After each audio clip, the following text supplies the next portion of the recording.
আপনি কুয়ালালামপুরে ঘুরতে আসছেন এবং চাচ্ছেন এমন একটি রেস্টুরেন্টে বসে খাবার খাবেন যে রেস্টুরেন্টের খাবারের কোয়ালিটিও ভালো হতে হবে এবং সেখান থেকে বসে আপনি এই কেএলসিসি ভিউ দেখতে পারবেন। তো আজকে এমন একটা রেস্টুরেন্টে আপনাদেরকে নিয়ে যাচ্ছি, সেখান থেকে আপনারা বসে খুব সুন্দর সুন্দর খাবার খেতে পারবেন এবং খুব সুন্দর সুন্দর ছবি তুলতে পারবেন এবং এই কেএলসিসি ভিউটাও নিতে পারবেন। তো সেই রেস্টুরেন্টের নাম হচ্ছে আঞ্জুম কেএলসিসি। তো চলুন এখন সেখানে যাব এবং খাবার ট্রাই করব এবং সেখান থেকে এই কেএলসিসি ভিউটা আপনাদেরকে দেখাবো। তো চলুন সেখানে যাওয়া যাক। আপনাদেরকে কিন্তু অবশ্যই যেতে হবে পারমাত্তা সাপুরা টাওয়ারে, কারণ সেখানেই এই রেস্টুরেন্টটা অবস্থিত। তো চলুন এখন সেখানে যাওয়া যাক। আপনাকে লেভেল 6-এ আসতে হবে। রেস্টুরেন্টে ঢুকেই প্রথমে যে বিষয়টি আমার নজরে পড়েছে তা হলো এর সাজসজ্জা। ভিতরের ইন্টেরিয়র বেশ সুন্দর এবং আরামদায়ক। পরিবার, বন্ধু কিংবা প্রিয় মানুষকে নিয়ে সময় কাটানোর জন্য এটি খুবই ভালো একটি জায়গা।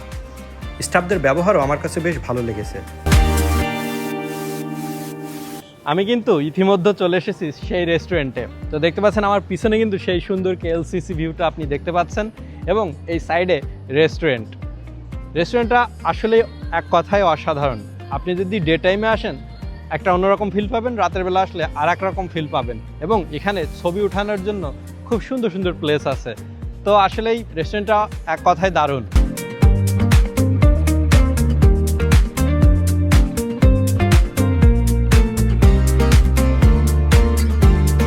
আপনি স্ক্যান করে দেখতে পারবেন তাদের মেনুগুলো। তো আমি মেনুগুলো দেখতেছি এবং খাবার অর্ডার করলাম।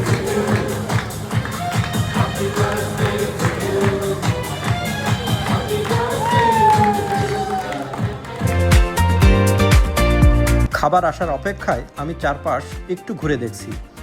যদি আপনি কেএলসিসি ঘুরতে আসেন তাহলে এই রেস্টুরেন্টে বসে খাবার খাওয়ার পাশাপাশি টুইন টাওয়ারের অসাধারণ দৃশ্য উপভোগ করতে পারবেন।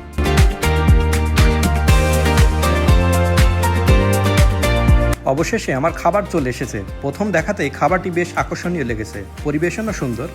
যদি আপনি মধ্যপ্রাচ্যের খাবার পছন্দ করেন তাহলে এই জায়গাটি অবশ্যই আপনার ভালো লাগবে।